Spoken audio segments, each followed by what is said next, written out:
आ जाता, स्नेह करने लगता।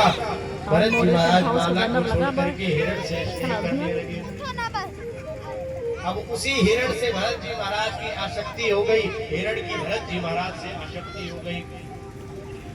अब क्या हुआ, एक दिन की बात है कि वही हिरण घूमते घूमते कहीं खो गया और भरत जी महाराज उसको ढूंढ रहे हैं। सभी जगह खोज रहे हैं लेकिन कहीं मिला नहीं। अब रुदन करने लगे।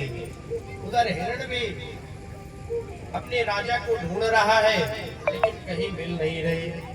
उधर हिरण रो रहा है और इधर भरत जी महाराज रो रहे हैं। हिरण के प्रति इतना आसक्त हो गए, आए तो थे केवल भजन करने के लिए, लेकिन पुनः आसक्ति में फंस गए।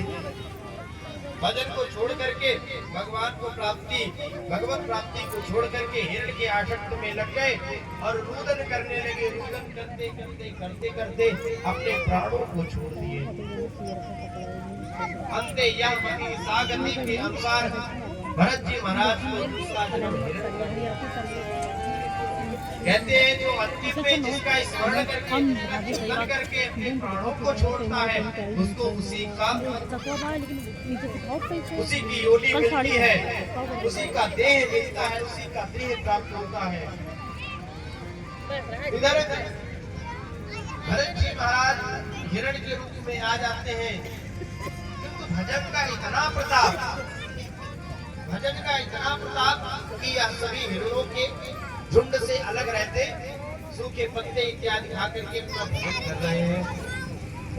अब वही इनका तीसरा जन्म एक अंगिरा गोत्रीय ब्राह्मण के यहाँ होता है। वहाँ पर भी इनका नाम भरत होता है। बोलिए भरत जी महाराज की जय हो।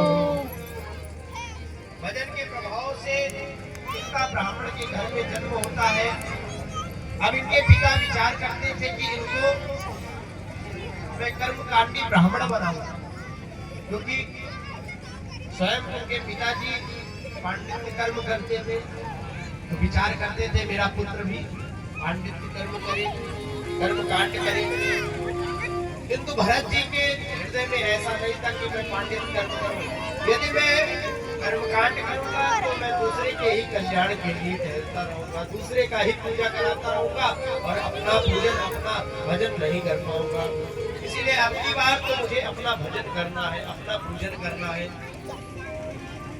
एक दिन की बात है कि भरत जी महाराज को बैठा करके उनके पिताजी अब अध्ययन करा रहे हैं, पिताजी पाठ करा रहे हैं। जब आदमी के पिताजी पूछते हैं कि बेटा